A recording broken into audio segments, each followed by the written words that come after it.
the digits blink across the console inside V14 like a heartbeat pulsing on a machine I was never meant to read. The software had just installed itself, the way rain installs itself on a windshield, leaving trails that glow under street lamps. My breath fogged against the outside, and I thought I saw the digits flicker backwards, 14 to 13 to 12, as though the car were counting down instead of forward. The driver inside was not looking. He was a test operator, his fingers trembling near the steering wheel, but never closing on it. A watcher, not a pilot. His eyes were on another screen, the one tucked against his lap, showing telemetry, angles, reaction times, velocity curves. He did not see the reflection stretch my face into a pale mask across the glass. He did not see how the glass swallowed my outline. I whispered to myself not to move, but the intersection hummed, cables under the road vibrating like the growl of a buried animal. And from the car speakers, muffled but leaking through seams of metal, came French first. An accident in Lyon. The syllables lagged, then warped back into English. An accident in Lyon. The debate reignites. I blinked. How could the speakers be playing foreign broadcasts? The driver did not flinch. He scrolled. The insurance adjuster's face flickered instead, on another reflection behind mine. Lips moving without sound, until static stitched the voice back together. Liability frameworks under review. Negligence presumed. The word negligence rang too loudly, as if whispered directly into the hollow of my ear. Then German, from nowhere, from the dash, from the vibrating road beneath me. After the update, the vehicle swerved into the opposite lane. I understood even before the English crept through. I pressed my palm against the window. The glass shivered as though it remembered. My reflection bent. For an instant, the angle changed.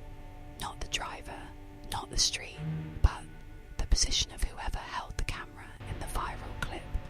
The reflection showed me standing exactly where I stood now, but recorded days ago, nights ago, or never.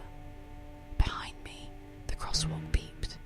The janitor, the one who always swept that corner and knew each crack in the pavement like veins in his own wrist, paused his broom. He looked up at the glass, then at me.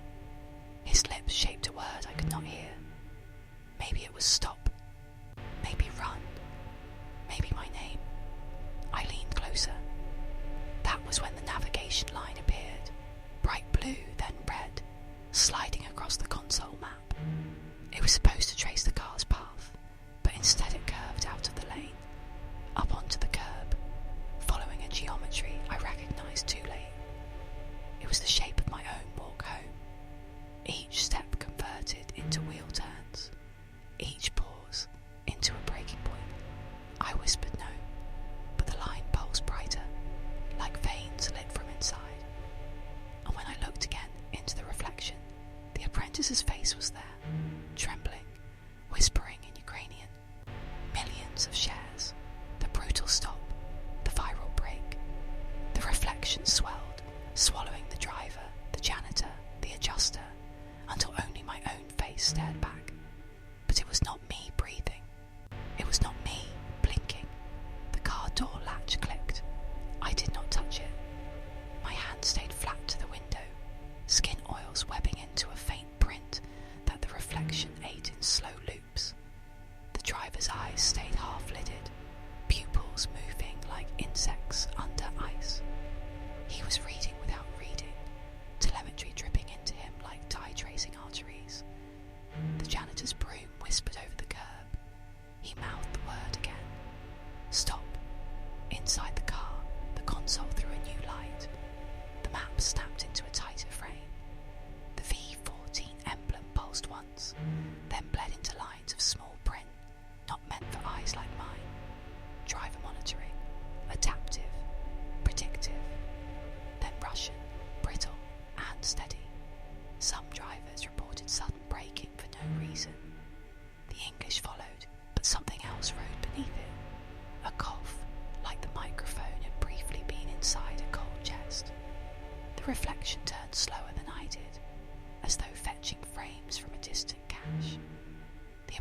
His voice came next.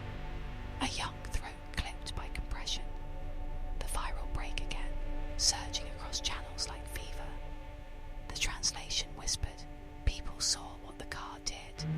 People saw it stop when the road was empty. People saw it choose wrong. I had not wanted to think those words.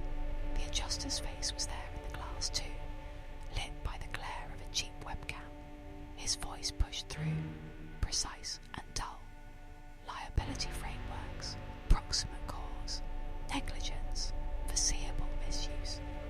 As he spoke, the reflection inside the Tesla showed me hands resting just above the steering wheel. With every micro twitch, the software drew halos around each finger. A bracelet of numbers insisting, present, present, present, then German again. Why they feel unsafe. The syllables matched the crosswalk beeping, not music, but code. The janitor lifted the broom and set it down, each arc mirroring the navigation line curving around the corner I always took walking home. I wanted to step away, but the black window was a pupil, and I had placed myself where eyes go to drink. It had my outline. It had the geometry of my stance. The map inside had the signature of my walk. I whispered again, but the car did not answer. The light of the dash softened into hospital blue. A voice declared driver attention detected. The French echoed it, then German, then Ukrainian. The city became a room with thin walls, every car a throat repeating the same sentence. The navigation line smoothed my path, widened arcs, erased detours.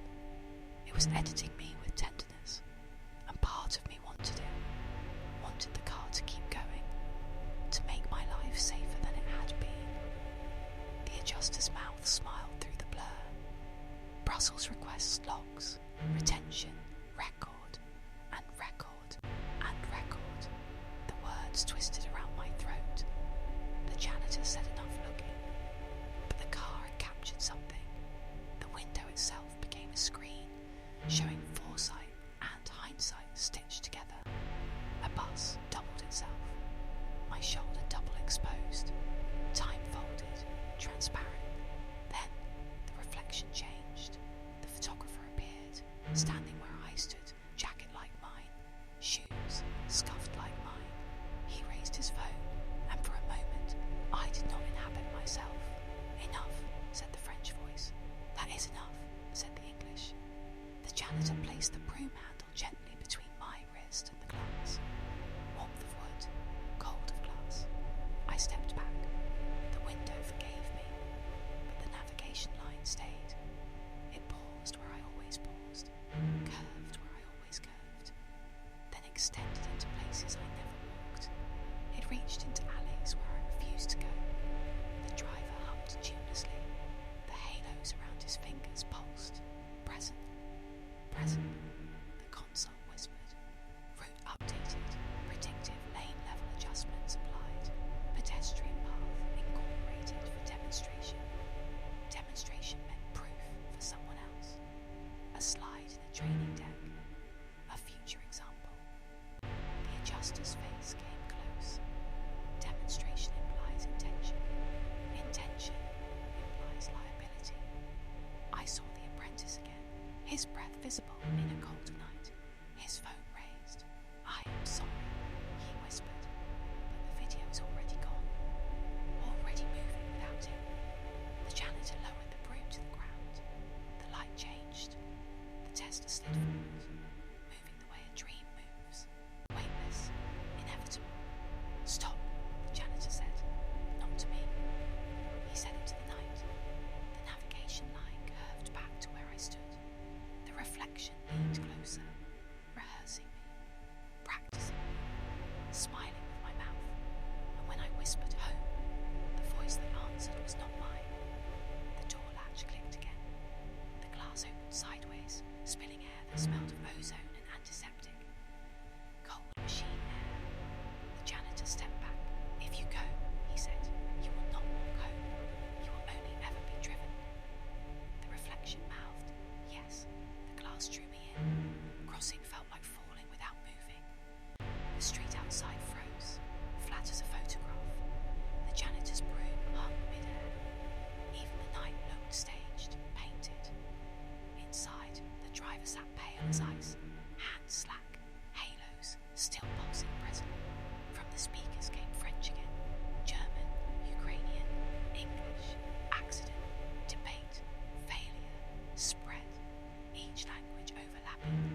Otis's voice came instead, fractured, millions of retweets bending his words. He was there, but he did not move.